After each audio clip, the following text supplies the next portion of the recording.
김민의 겨울 제2장. 마법에 걸린 다리실. 서쪽으로 좀 더 멀리 가다 보면 나오는 바다 근처에서는 작은 다람쥐가 눈밭을 이리저리 뛰어다니고 있었다. 아주 바보 같고 조그마한 다람쥐였는데 자신을 꼬리가 예쁜 다람쥐라고 생각했다. 다람쥐는 자주 생각하지도 오래 생각하지도 않았다. 그보다는 감으로 알거나 느꼈다.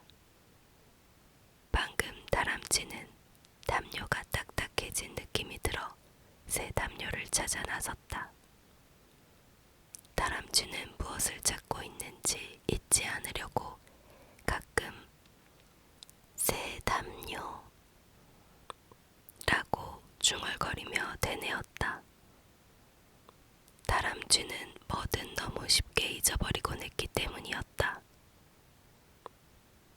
다람쥐는 나무 사이로 얼음 위로 이리저리 뛰어다녔고 주둥이를 눈에 박아 넣고 생각에 잠겼다가 하늘을 올려다보고 고개를 내젓고 다시 앞으로 뛰어가곤 했다.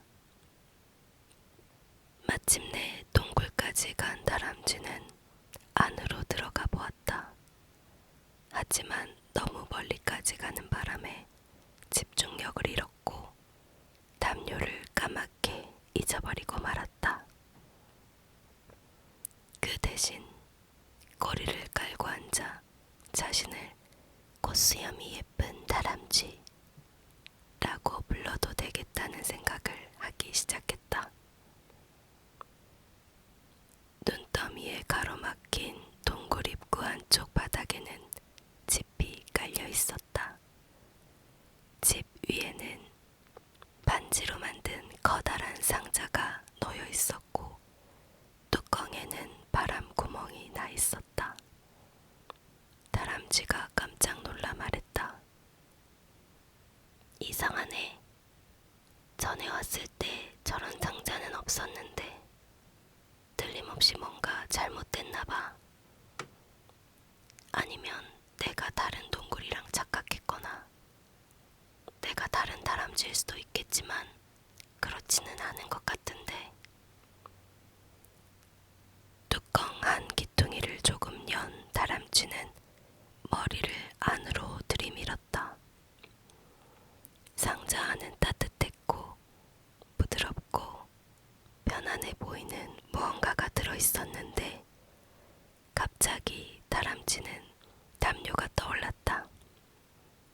다람쥐는 작고 날카로운 이빨로 상자의 구멍을 낸 다음 안에서 부드러운 양털을 한 뭉치 꺼냈다. 다람쥐는 한 번, 또 한 번 양털 뭉치를 꺼냈고 양팔이 양털로 가득 차게 꺼낸 다음에도 쉴 새 없이 발다리를 휘두르며 정신없이 파냈다. 다람쥐는 아주 만족스러웠고 기뻤다. 그때 갑자기 누가 다람쥐의 발을 물려고 했다. 다람쥐는 멀리 도망칠까 잠시 망설였지만 겁먹기보다는 호기심을 갖기로 했다. 마침내 구멍에서 머리카락이 잔뜩 엉클어진 환한 머리가 하나 튀어나왔다. 미가 말했다. 너 제정신이야? 다람쥐가 대답했다. 아니, 그런 것 같진 않아. 미가 험악하게 말했다. 너 때문에 잠에서 깼잖아. 내 침낭을 먹어치우기까지 하고 도대체 뭐 때문에 그래? 하지만 다람쥐는 너무 놀란 나머지 담요를 또 잊어버리고 말았다. 미는 콧방귀를 끼며 상자 밖으로 나왔다. 언니를 생각해서 뚜껑을 덮고 돌아서서 눈을 만져보았다. 미희가 말했다. 그래, 이렇게 생겼군.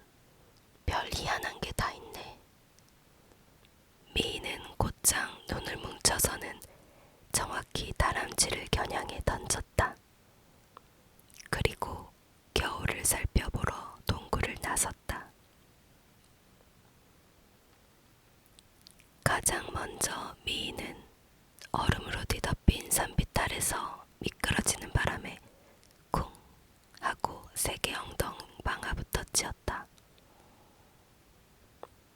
미희가 험악하게 말했다. 그래, 이렇게 나온다 이거지. 그러더니 두 발을 허공으로 쭉 내뻗으면 어떨지 떠올려보고는 한동안 웃음을 멈추지 못했다.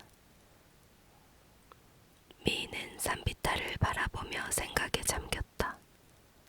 이윽고 아하 하더니 엉덩이로 미끄럼을 타고 산비탈을 쭉 내려갔는데 울퉁불퉁한 곳에서는 불쩍 뛰어오르기도 하면서 저 아래에 빛나는 얼음판까지 갔다.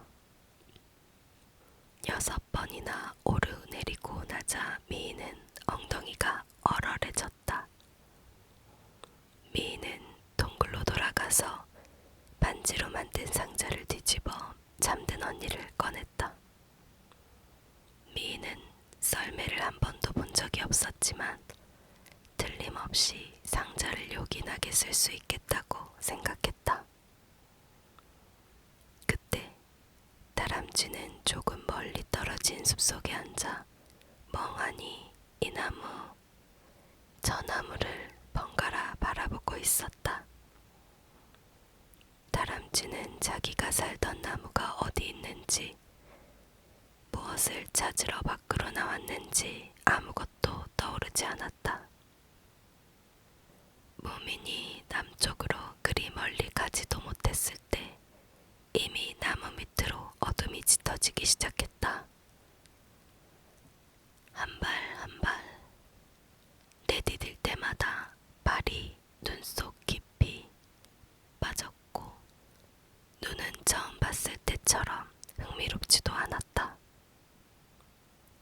숲은 아주 고요했고 무엇 하나 움직이지도 않았다. 이따금 나뭇가지에서 커다란 눈더미가 땅으로 툭 하고 떨어지곤 했다. 그러고 나면 가지만 잠깐 흔들릴 뿐 온 세상이 금세 다시 생기를 잃었다. 무미는 생각했다. 온 세상이 겨울잠을 자고 있어. 나만 혼자 잠들지 못하고 이렇게 끼어있고 며칠이고 몇 주고 나 혼자 이렇게 걷고 또 걸으며 또 돌아다니다 아무도 모르는 사이에 눈덩이가 되어버리고 말겠지. 그때 숲이 끝나고 무민의 발 아래로 새로운 골짜기가 펼쳐졌다. 맞은편으로 외로운 산이 보였다. 남쪽으로 파도처럼 이어지고 있는 산줄기가 이제껏 그렇게 외로워 보인 적이 없었다. 그제야 무미는 추워서 몸을 부들부들 떨기 시작했다. 낭떠러지 아래에서 기어나온 저녁 어둠이 얼어붙은 산등성이를 타고 슬금슬금 슬금슬금 올라오고 있었다. 새까만 바위 산등성이 위로 날카롭고 새하얀 이빨처럼 눈이 덮여 있었는데 눈길이 닿는 저 멀리까지 온통 희거나 검기만 했고 황량하기 그지없었다. 무민이 혼잣말했다. 저기 저 너머에 스너프킨이 있어. 어딘가에 앉아 오렌지를 먹고 있겠지.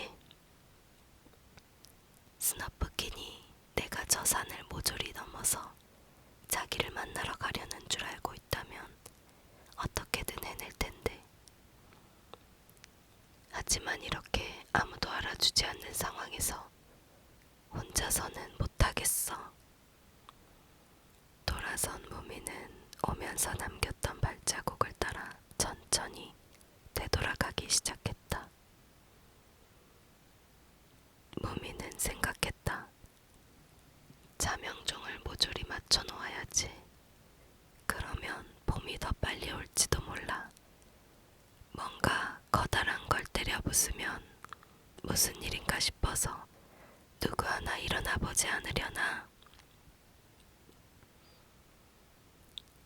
하지만 무미는 아무도 일어나지 않을 줄 알고 있었다. 그때 갑자기 새로운 일이 일어났다. 무민의 발자국을 가로지르며 작은 발자국이 새로 나 있었다. 무민은 우뚝 서서 한동안 그 발자국을 내려다보았다. 고작 30분쯤 전에 살아있는 누군가가 이 숲을 지나갔다. 멀리 가지는 못했을 터였다. 누구인지는 몰라도 골짜기 쪽으로 갔고 무민보다 몸집이 작아 보였다. 발자국이 눈 속에 거의 빠지지 않았기 때문이었다.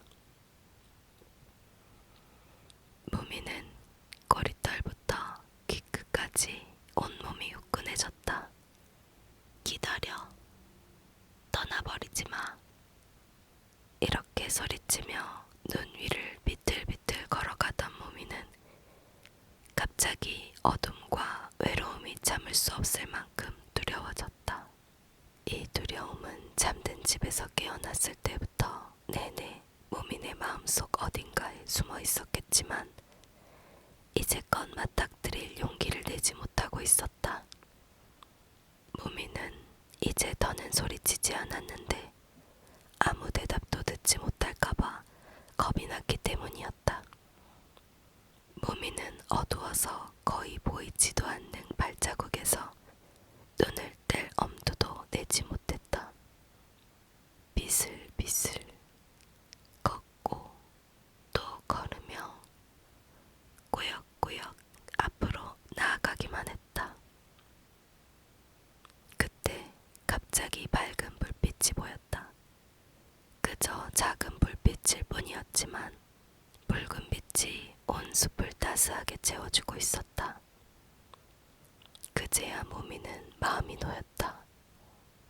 발자국은 머릿속에서 지워버리고 계속 천천히 걸어갔다. 불빛 가까이에 도착해보니 흔하디흔한 양초가 눈에 꽂혀 있었다. 양초는 동글동글한 눈뭉치를 쌓아 만든 작고 멋진 집 안에 있었다. 투명하고 조금 불그스름해 보이는 눈뭉치들이 꼭 집에 있는 침실 등의 전등감 같았다. 불빛 맞은편 쪽에는 누가 눈더미에 구덩이를 파고 안에 누워 장난기 없는 겨울하늘을 올려다보며 끊어질 듯 말 듯 아주 느릿느릿 윗바람을 불고 있었다. 무민이 물었다. 무슨 노래야? 구덩이에서 소리가 들렸다. 내 노래야. 눈뭉치로 등을 만든 투티키 노래. 하지만 후렴구는 전혀 다른 내용이지. 무슨 말인지 알겠어. 무민이 이렇게 말하고 눈 위에 앉았다. 아닐걸. 친근하게 대답한 투티키는 빨갛고 하얀 줄무늬가 들어간 스웨터가 보일 만큼 몸을 일으켰다. 후렴구는 이해할 수 없는 내용이거든. 지금 막 오로라를 생각하고 있었어. 오로라가 진짜 존재하는지 보이기만 하는지 몰라. 뚜렷이 알 수 없으니까 차라리 그냥 마음이 편해져. 토티키는 다시 구덩이에 드러누워 이제는 어둠에 잠겨버린 하늘을 다시 올려다보았다. 무미는 고개를 들어 이제껏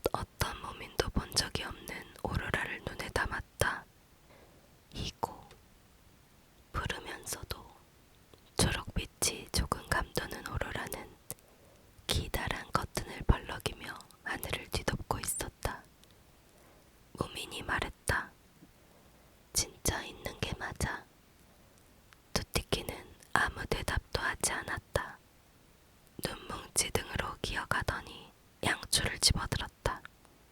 투티키가 말했다. 이건 집에 다시 가져가야 해. 크로크가 와서 깔고 앉기 전에. 무민이 진지하게 고개를 끄덕였다. 무민은 크로크를 딱 한 번 본 적이 있었다. 오래전 8월 어느 밤이었다. 그때 크로크는 얼음처럼 차디찬 잿빛 몸을 이끌고 와서 라일락 덤불 그늘에 쪼그리고 앉아 무민 가족을 가만히 바라보았다. 어떻게 그런 눈길로 바라볼 수가 있을까? 게다가 크로크가 슬그머니 떠나고 난 자리는 하얗게 얼어붙어 있었다.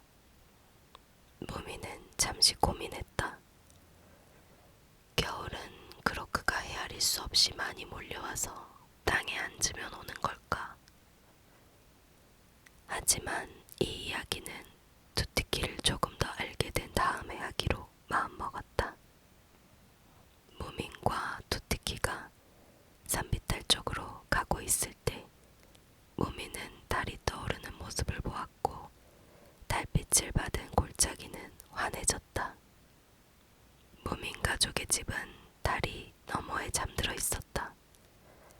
하지만 투티키는 서쪽으로 방향을 바꾸더니 벌거벗은 가수원을 가로지르는 지름길로 접어들었다. 무민이 꾀활하게 이야기했다.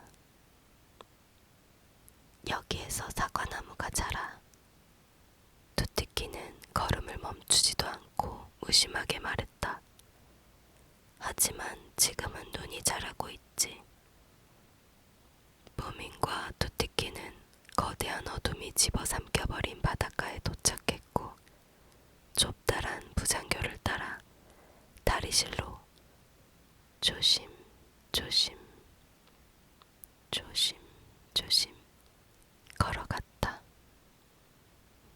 무민이 빙판 위로 삐쭉 튀어나와 있는 줄기 꺾인 노란 갈대를 보며 아주 낮게 속삭였다. 나는 잠수할 때마다 이 자리에서 뛰어들어. 물속은 아주 따뜻하고 발을 9번쯤 저으면 더 깊이 들어갈 수 있지. 투티키가 다리실 문을 열었다. 안으로 들어간 투티키는 무민 파파가 오래전에 바다에서 건져 올린 둥근 탁자 위에 양초를 올려놓았다. 무민 가족의 팔각형 다리실은 예전과 똑같은 모습이었다. 누렇게 변한 반자벽에 나 있는 옹이 구멍, 붉고 푸른 유리창이 달린 창문, 좁고 긴 의자와 수영 가운이 들어있는 옷장, 제대로 공기를 쬐어본 적이 없는 해물렌 모양 튜브까지 모두 지난 여름과 똑같았다. 하지만 어딘가 신비롭게 변해 있었다. 투티키가 모자를 벗어 내려놓자마자 모자가 저절로 벽을 타고 올라가더니 못에 걸렸다. 무민이 말했다. 나도 저런 모자가 있으면 좋겠어. 투티키가 말했다. 너는 모자가 필요 없잖아. 귀를 흔들면 온기가 유지되니까.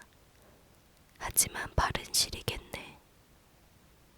투티키가 말을 마치기 무섭게 덜 양말 2개가 방을 가로지르며 걸어와서는 무민 앞에 멈추었다. 바로 그때 저만치에 놓여있던 다리 셋 달린 화로에 불이 붙었고 누군가 탁자 밑에서 가만가만 플루트를 연주하기 시작했다. 투티키가 설명했다. 쟤는 부끄럼쟁이야. 그래서 탁자 밑에 들어가서 연주하지. 무민이 물었다. 그런데 왜 보이지도 않아? 투티키가 말했다. 다들 수줍음을 너무 많이 타서 보이지 않게 변했어. 아주 작은 뾰족돼지 8마리인데 나랑 이 집에서 같이 지내고 있지. 무민이 말했다. 여기는 우리 아빠 탈의실이야. 뚜띠키가 진지한 눈길로 무민을 바라보았다. 그러고는 입을 열었다. 내 말은 맞기도 하고 틀리기도 해. 여름에는 어느 아빠가 쓸지 몰라도 겨울에는 뚜띠키가 쓰는 곳이지. 화로 위에 있던 냄비가 부글부글 끓기 시작했다. 그러자 뚜껑이 저절로 들리고 숟가락이 알아서 수프를 저었다. 다른 숟가락은 소금을 조금 넣은 다음 장독으로 얌전히 돌아갔다. 밤이 깊어질수록 추위가 심해졌고 달빛은 붉고 푸른 유리창에서 빛났다.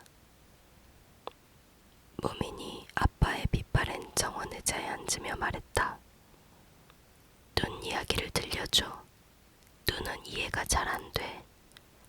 뚜띠키가 말했다. 나도 잘은 몰라. 눈은 차디찬데 눈으로 만든 집안은 따뜻하지. 하얗지만 불그스름하게 보일 때도 있고 파랗게 보일 때도 있어. 세상 무엇보다 부드러울 수도 있고 돌보다 단단할 수도 있어. 뭐라 딱 잘라 설명할 수가 없어. 허공에 둥둥 뜬 생선 수프 한 그릇이 소리 없이 조심스럽게 무민 앞에 탁자에 놓였다. 무민이 물었다. 너랑 같이 사는 뾰족띠들은 나는 법을 어떻게 해서 배웠을까? 뚜띠키가 말했다. 글쎄, 모든 걸 꼬치꼬치 깨묻지 마. 비밀을 조용히 간직하고 싶어 할지도 모르니까 쟤들이든 눈이든 신경 쓸 필요 없어. 무민은 묵묵히 수프를 떠먹었다. 구석에 있는 벽장을 본 무민이 생각했다. 저 안에 내 오래된 목욕 가운이 걸려있다는 사실을 알고 있어서 얼마나 다행인지 모르겠어. 주위가 온통 낯설기만 해서 불안했는데 그래도 확실히 아는 무언가가 남아있다고 생각하니 마음이 놓였다. 무미는 그 목욕 가운이 파란색이고 옷을 거는 고리가 달려있지 않고 한쪽 주머니에 선글라스가 들어있을지도 모른다는 사실을 알고 있었다. 끝내 무민이 입을 열었다. 우리는 저기에 목욕 가운을 보관해. 엄마의 목욕 가운이 맨 안쪽에 걸려있지. 뚜띠키는 발을 뻗어 잽싸게 샌드위치를 받았다. 고마워. 뚜띠키가 무민에게 말했다. 저 벽장은 절대로 열면 안 돼. 벽장문을 열지 않겠다고 나랑 약속해. 기분이 상한 무민이 접시를 내려다보며 부르퉁하게 말했다. 나는 그런 약속은 안 해. 갑자기 무민은 저 문을 열고 벽장 안에 목욕 가운이 있는지 확인하는 일이 세상에서 가장 중요하게 느껴졌다. 이제 불은 활활 타오르고 있었고 화로의 연통은 슉, 슉 소리를 냈다. 탈의실은 무척 따뜻했고 탁자 밑에서는 쓸쓸한 블루투 선율이 계속 흘러나왔다. 보이지 않는 발들이 그릇을 치웠다. 양초가 다 타버려서 호수를 이룬 촌농 한가운데에는 심지만 덩그러니 남았고 이제는 화로의 붉은 눈빛과 유리창이 달빛을 받아 바닥에 수놓은 붉고 푸른 빛만 점점이 빛났다. 무민이 결심한 듯 말했다. 잠은 집에 가서 잘래. 뚜띠키가 말했다. 좋을 대로 해. 달이 아직 지지 않았으니까 길은 찾을 수 있겠지.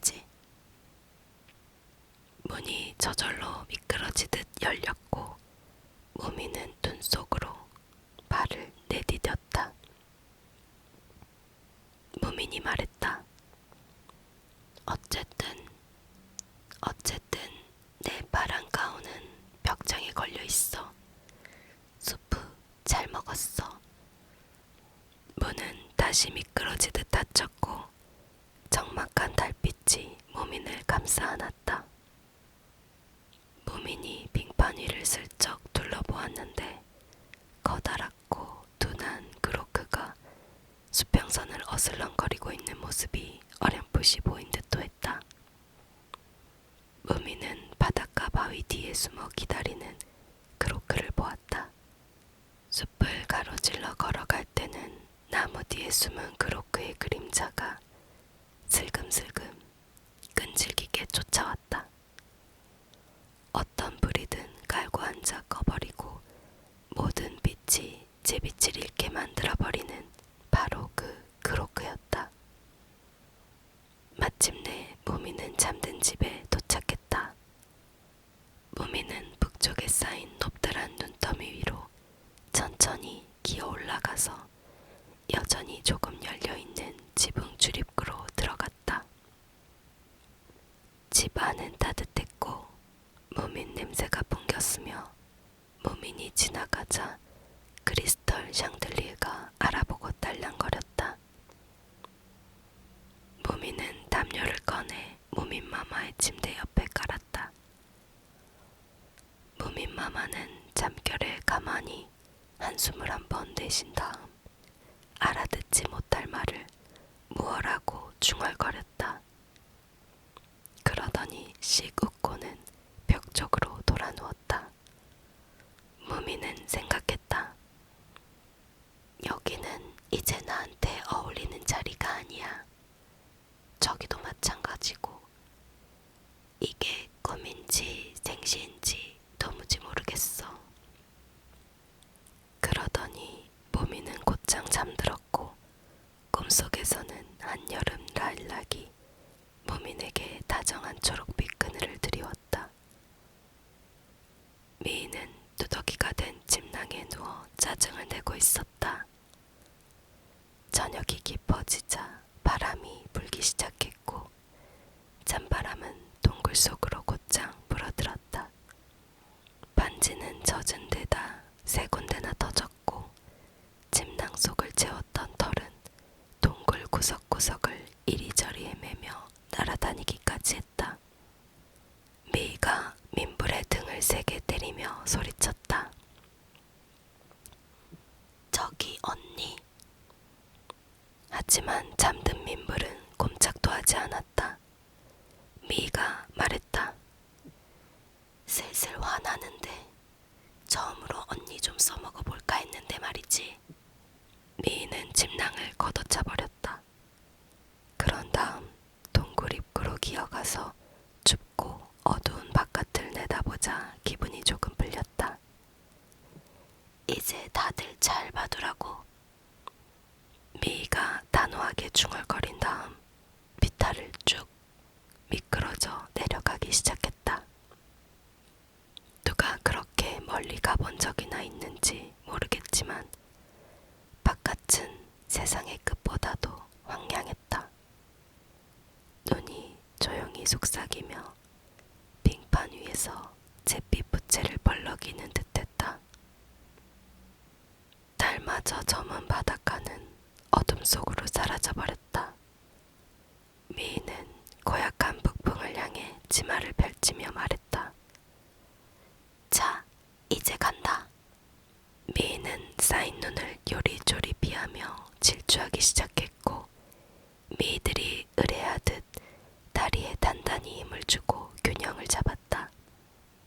미이가 다리실을 지나쳤을 때는 이미 불이 사그라진 지 오래였다. 미이는 밤하늘을 배경으로 높이 솟은 원뿔 모양 지붕만 보았다. 하지만 미이는 우리의 낡은 다리실이 저기 있어 라고 생각하지는 않았다. 톡 쏘는 듯이 위험한 겨울 냄새를 킁킁거리며 맡아보고 물가에 멈추어 서서 귀를 기울이기만 했다. 저 멀리 외로운 산에서 늑대들이 울고 있었다. 어둠 속에서 미희가 씩 웃으며 혼잣말로 중얼거렸다. 이제 시작이로군. 미희의 코가 무민 가족의 집으로 가는 길이 이쪽 어딘가에 있다고. 그 집에는 따뜻한 담요도 있다고. 어쩌면 새 침낭까지 있을지 모른다고 말하고 있었다. 미희는 바닷가를 가로질러 곧장 숲속으로 달려갔다. 미희는 너무 작아서 눈밭에 발자국조차 남기지 않았다.